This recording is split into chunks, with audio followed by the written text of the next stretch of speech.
On vous souhaite la bienvenue à ericlatour.com, une émission maintenant enregistrée avec des caméras haute définition.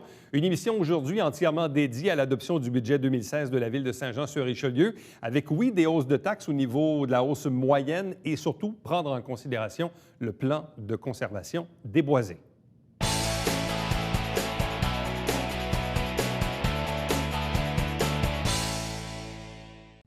Lundi soir dernier, le conseil municipal de Saint-Jean-sur-Richelieu a procédé à l'adoption du budget pour 2016, un budget de plus de 150 millions, avec, oui, une augmentation de taxes dans certains secteurs, à l'exception d'Iberville, mais il y a aussi une grosse différenciation qu'il faut faire entre l'augmentation de taxes prévues versus le plan de conservation des boisés, comme une taxe verte ou une taxe boisée, appelons-la comme on veut, qui vient évidemment ajouter un peu plus de sous à la taxation. Bref, on va faire le tour un peu de tous ces enjeux-là avec le conseiller municipal qui est également maire suppléant et qui siège au comité des finances, Yvan Berthelot. Bonsoir et bienvenue. Bonsoir. Budget qui a d'ailleurs été adopté unanimement. Oui, je pense que, écoutez, c'était un gros travail cette année. On s'est réunis au moins une trentaine de fois. On a rencontré le conseil et le conseil est satisfait du travail du comité des finances parce que vous savez, comme comité, on fait des recommandations au conseil. Et c'est par l'unanimité, et l'unanimité, je pourrais dire positive, parce que par la suite, les conseillers ont tous commenté d'une façon très positive le budget qui a été déposé hier à l'Hôtel de Ville. Même en décembre 2013, après l'élection, nouveau maire, beaucoup de nouveaux conseillers, le budget avait été adopté unanimement. L'an dernier, même scénario en décembre 2014. Et là, cette année, troisième fois, encore une fois, un budget qui est unanime dans un conseil quand même où il y a des indépendants, d'autres qui ont été élus sous une autre bannière qui n'existe plus, ou ceux qui étaient là avec le maire Fecteau. Bref, malgré tout ça, donc, il y a quand même une certaine cohésion sur la façon de voir les dépenses dans la ville. Là. Vous savez, au niveau des finances, on a mis en place ce que j'appelle un cadre financier. Il y a quelques années déjà. Lorsque le conseil comprend bien le cadre financier, c'est à l'intérieur de quoi on peut prendre des décisions. Si on sort du cadre, ça s'en va sur le compte de taxes ou sur la dette, ce que les conseillers municipaux n'apprécient guère. Alors, lorsqu'on présente le budget, effectivement, c'est des orientations que le conseil s'est données maintenant et les gens sont conséquents. Je parlais hier qu'il y avait une certaine maturité maintenant au conseil municipal parce que quand des nouveaux conseillers arrivent, ça prend un petit bout de temps d'apprentissage. On comprend tout ça, c'est bien normal. Des vieux comme moi, on est un peu, ça devient une routine.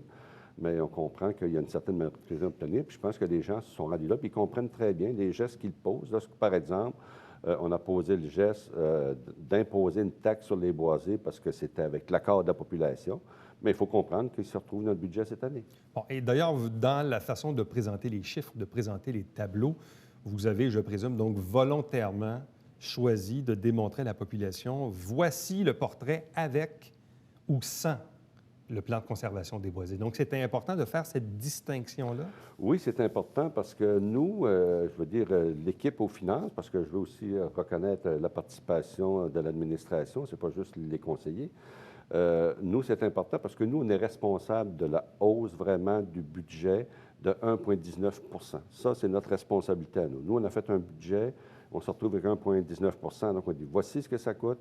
Et maintenant, le conseil municipal, et avec l'aval de la population, a décidé de mettre une taxe pour la protection des boisés. On l'ajoute, c'est environ 1,79 %. Donc, ça fait une augmentation moyenne globale de 2,98 % qui va se retrouver sur le compte de taxes 2016. Question de rafraîchir la mémoire aux gens qui nous regardent.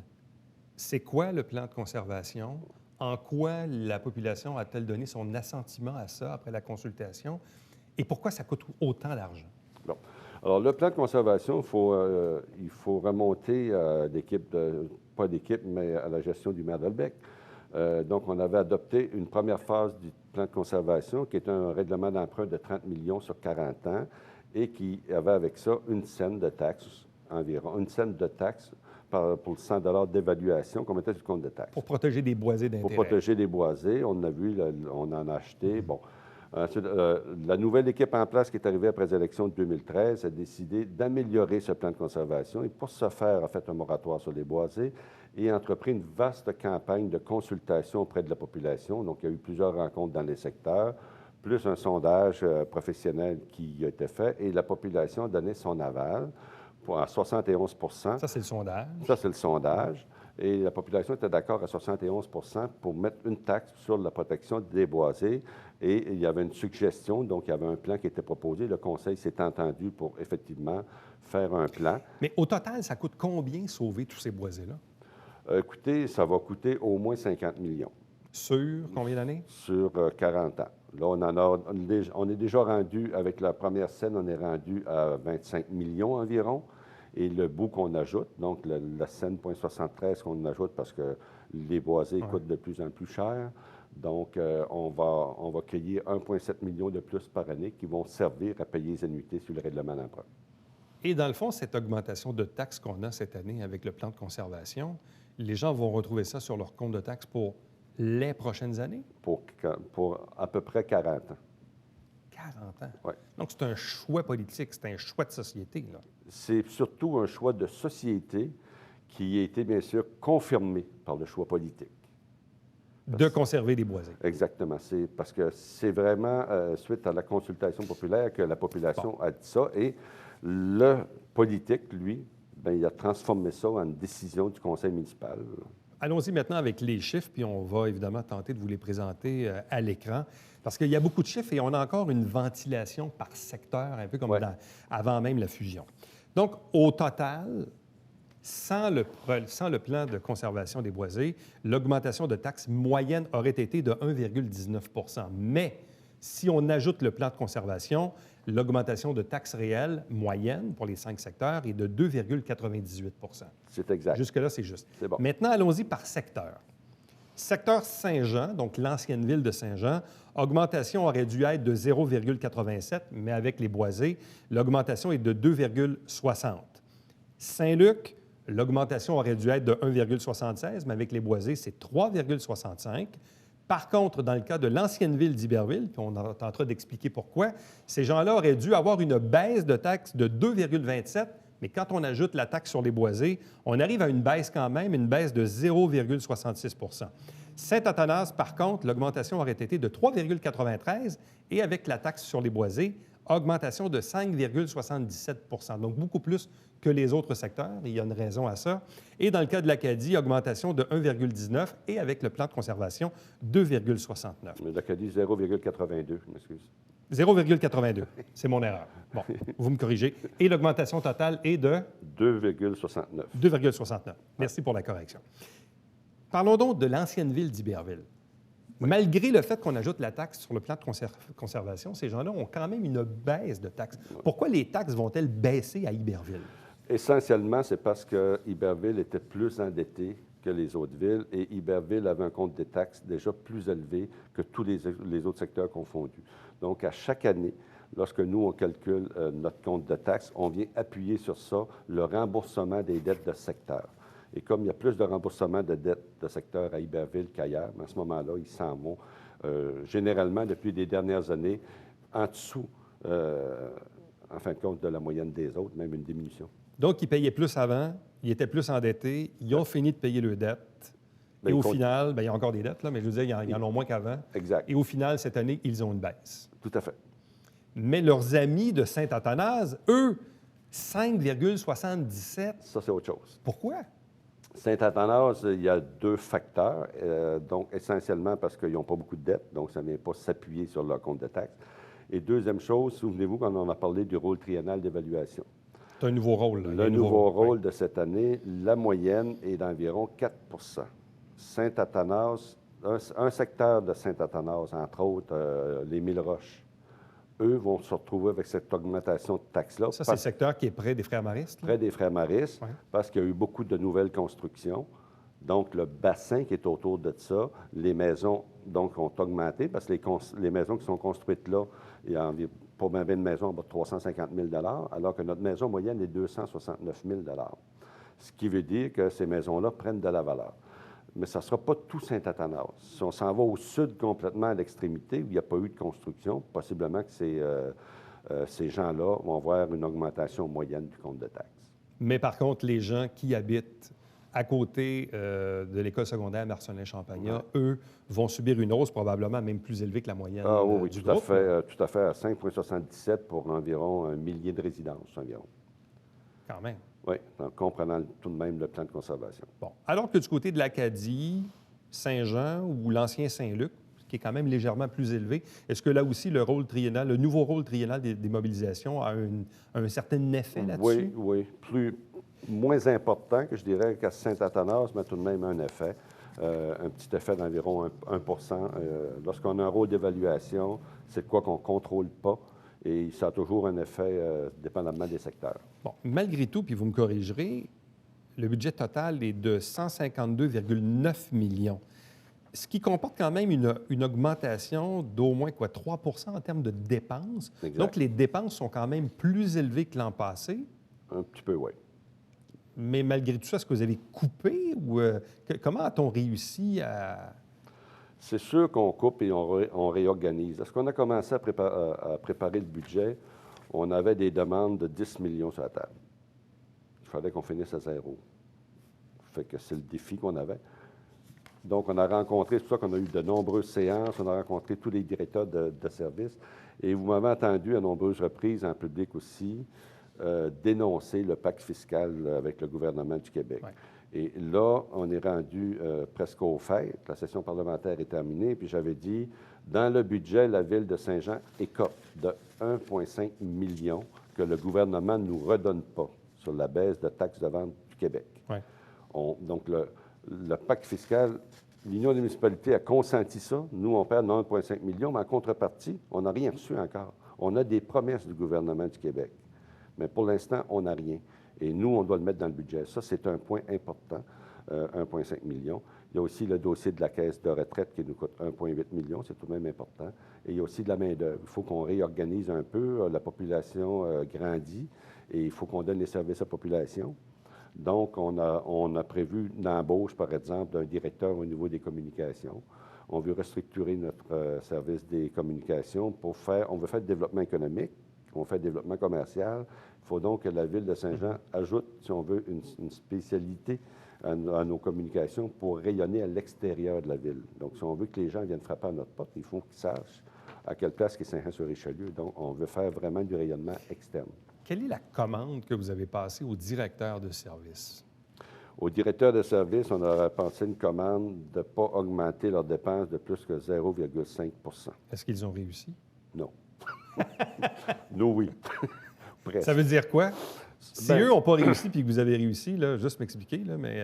Bien, c'est pas compliqué. Vous arrivez, puis vous avez votre liste d'épicerie, puis elle est à 4 Moi, je dis, écoutez, je pense que... expliquez-nous votre 3,5 de plus, puis on va vous dire ce qu'on fait avec. Et nous, généralement, bien, écoutez, on ne retient pas, puis on coupe. On dit, non, pas cette année, on ne fait pas ça, on ne fait pas ça.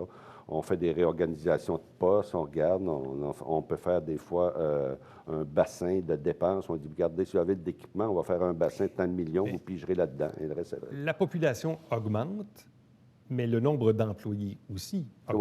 Oui, exact. Le nombre d'employés augmente, mais on suit ça.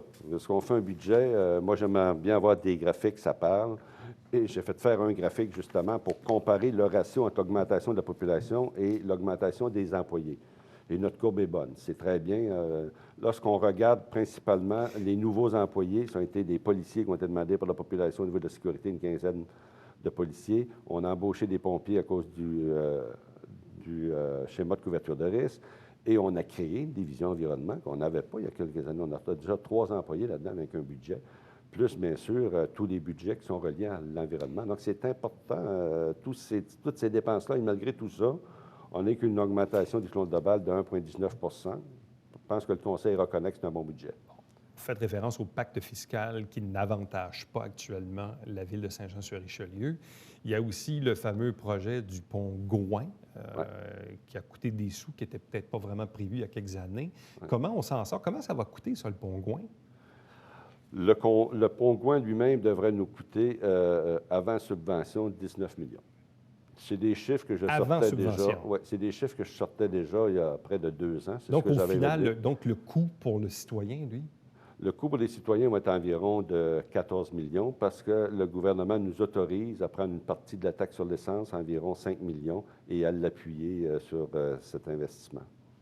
Donc, le pont Gouin, il y a 14 millions de dollars de la Ville de Saint-Jean-sur-Richelieu qui s'en va dans ce projet-là. Tout à fait. Sur un projet total de peut-être, je ne sais pas. Va de 100 millions, ça. Ça à va peu être un près, projet là, c'est ça. de 100 millions. Pas loin de 100 millions pour le Pont-Gouin, dont un 14 qui vient de la ville. Oui, tout à fait. Bon, et pour 14 millions, on va avoir quoi? Des lampadaires, Ah une ouais, piste cyclable, je ne sais pas. Parce que normalement, Ah. la façon que ça fonctionne avec le ministère des Transports, eux, dans le fond, leur job dans la vie, c'est de s'arranger que les gens puissent traverser du point A au point B. Exactement.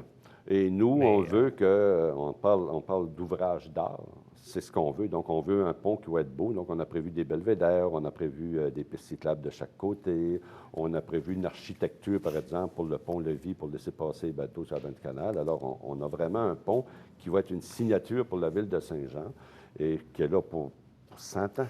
Mais dans ce budget de 153 millions, quel est le pourcentage qui est dédié aux immobilisations? Parce qu'on sait que maintenant, vous le faites de façon séparée au niveau des projets qui sont au plan triennal d'immobilisation, mais les investissements, ils représentent quoi dans ce budget-là? Notre cadre financier au triennal est de 33 millions, qui est réparti quelques millions au fonds de roulement, quelques millions d'immobilisation. Donc, c'est une totalité de 33 millions qui composent notre plan triennal. Et le 14 millions du Pont-Gouin, est-ce qu'il est uniquement amorti en 2016? Non, non. Il est sur un règlement d'emprunt de 40 ans. De 40 ans. Oui, on l'a passé hier, d'ailleurs, en Assemblée publique. Mais est-ce que c'est avantageux pour une ville de faire justement des règlements d'emprunt de 20, 30 puis 40 ans avec les taux d'intérêt et tout ça? Est-ce que c'est avantageux d'aller dans cette voie-là? Généralement, on aime avoir des règlements d'emprunt qui sont plus courts. Mais lorsqu'on fait une immobilisation qui a une durée de vie d'une centaine d'années, par exemple, mais c'est normal de le répartir sur plusieurs générations. C'est une question d'équité intergénérationnelle. Donc, c'est comme ça qu'il faut le voir. C'est comme ça qu'il faut le voir. Le plan de conservation, pareil, on aurait pu mettre ça sur 10 ans, 20 ans, augmenter les taxes 5 au lieu de 2,73. Mais écoutez, je pense que les gens qui naissent aujourd'hui, qui vont en profiter dans 20 ans, dans 30 ans, 40 ans, mais c'est normal que lorsqu'ils vont être rendus à l'âge adulte, qu'ils vont avoir une propriété, c'est normal qu'ils participent aussi à cette conservation. Donc, c'est pour ça qu'on l'étale pour faire une équité intergénérationnelle. 40 ans, c'est le maximum. Quel est l'endettement de la ville de Saint-Jean-sur-Richelieu?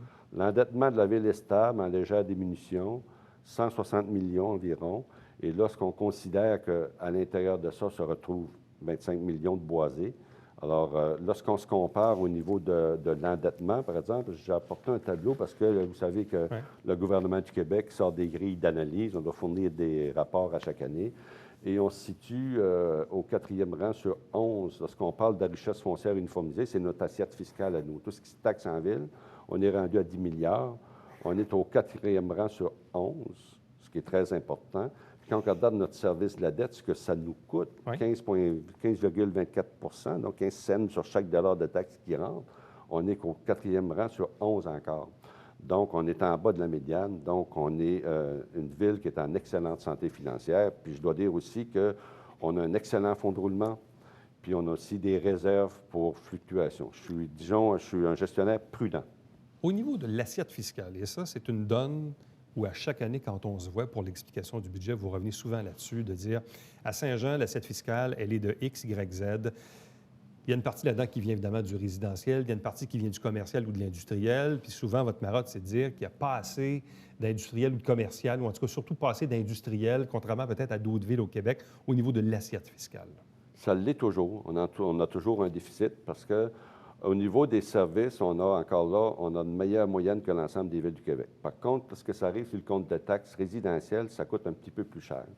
Donc, c'est clair qu'il faut qu'on investisse, il faut qu'on développe. Et d'ailleurs, on l'a dit, et M. le maire, c'est vraiment son vocable, on veut vraiment faire du développement économique notre priorité. C'est ce que ça prend, Saint-Jean, pour rééquilibrer tout ça. Et c'est pour ça qu'aussi, on est en démarche pour agrandir notre parc industriel.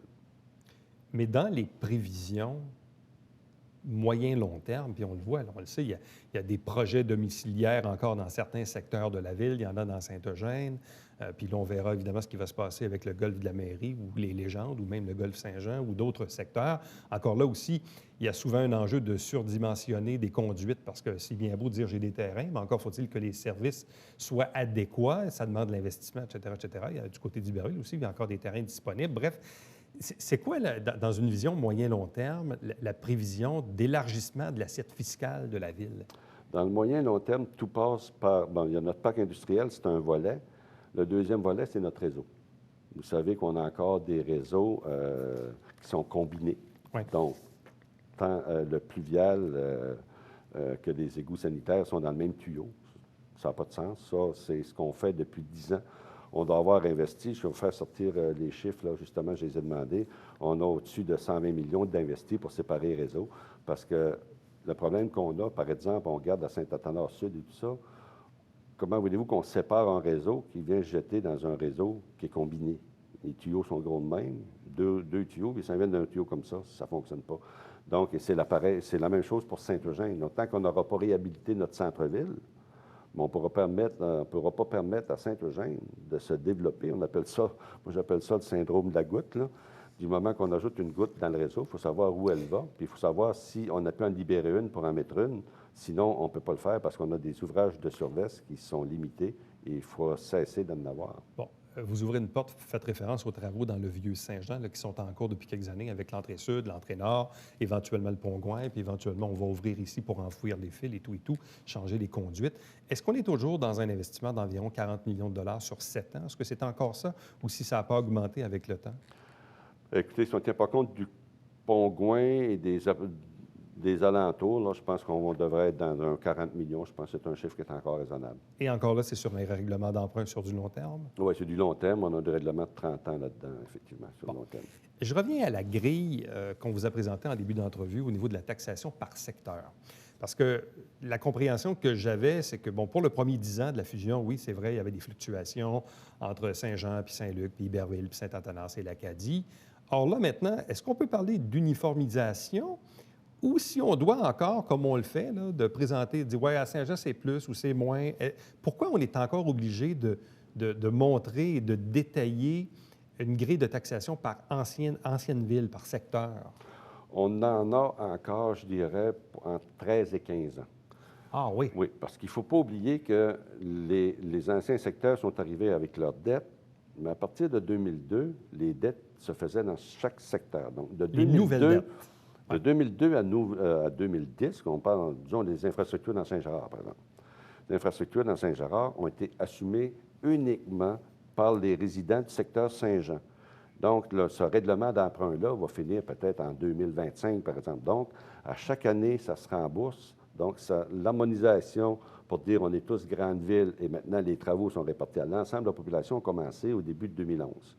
Alors, tous les règlements d'emprunt dans des secteurs, comprenant jusqu'à 2010, bon, on va y voir sur le compte de taxes jusqu'à la fin des épuisements, une moyenne d'environ 17-18 ans, nos règlements d'emprunt sur les infrastructures. Donc, s'il y en a 5 dépassés, il y en reste 13 environ. C'est réaliste. Donc, depuis 2011, toutes les nouvelles dettes maintenant sont des dettes grandes villes. Tout à fait. Tout ce qui était fait avant est encore fait par secteur ou dans le temps des anciennes villes, si bien qu'aux alentours de 2030, quand on va parler d'augmentation de taxes, ça sera un seul chiffre pour tout le monde. Oui, exact. Il n'y aura plus là, une ventilation comme on le voit en ce moment. Là. Exact, tout à fait. Oui. C'est long quand même Bien, pour arriver à ça. Hein? Bien, c'est long. C'est le vécu. C'est Ah ce qui s'est passé. Il ne faut pas oublier qu'on avait beaucoup de choses à absorber. Il ne faut pas oublier qu'en 2001 puis 2011, il y avait la fameuse taxe d'harmonisation. Donc, il fallait prendre des communautés comme Saint-Athanas, par exemple, qui ne payaient même pas 1 000 $ de taxes, puis les amener à 2 500 ou environ sur 10 ans. Donc, il fallait faire ça. Donc, je pense qu'on y est allé progressivement. Puis on se rend compte qu'à 2011 environ, on est arrivé à maturité et on voit que nos projets sont une vision d'avenir. Je vais poser la question plate, mais je suis convaincu que les gens qui nous regardent, qui habitent l'Acadie et Saint-Athanas, et qui ont peut-être encore derrière la gorge un peu cette fusion, qu'est-ce qu'ils ont de plus, ces gens-là, aujourd'hui, qu'ils n'avaient pas avant, pour ce prix-là, dans le fond, là? Bien, écoutez, si on regarde, entre autres, Saint-Athanas, est-ce que vous pensez que le secteur Saint-Athanas se serait développé? On regarde Corrad-Gosselin, tout ça. Vous pensez que ça serait développé si Saint-Athanas était resté une petite communauté? Non. Je pense que ça prenait des capitaux, je pense que ça prenait une grosse ville, je pense que ça prenait un achalandage, et je pense qu'on voit que ces gens-là, bien sûr, ils ont tous les services de la grande ville. Puis quand on regardait, on comparait, par exemple, une famille avec 2 enfants qui prenaient les services de loisirs, écoutez, il y a 70 de leurs loisirs qui étaient subventionnés par la grande ville. Ça, on ne parle pas de police, d'incendie, sécurité publique, de trottoirs, de rues, et le reste. Alors, je pense qu'on comprend que c'est un gros pas à faire. Mais aujourd'hui, je pense que les gens comprennent que d'être dans une grande ville, il y a du développement domiciliaire, il y a des services de proximité qu'ils n'avaient pas. Et c'est ce que ça apporte. M. Berthelot, merci beaucoup. Ça me fait plaisir. Reste avec nous. Au retour, le Babillard quotidien.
La chasse aux lutins sera de retour en fin de semaine, samedi, à l'occasion du marché de Noël à la place du marché à Saint-Jean-sur-Richelieu, de 11 à 16 heures. Il y a 1 000 $ en prix.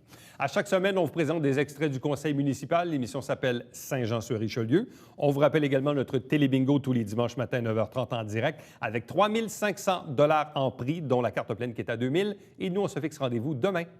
Bye-bye.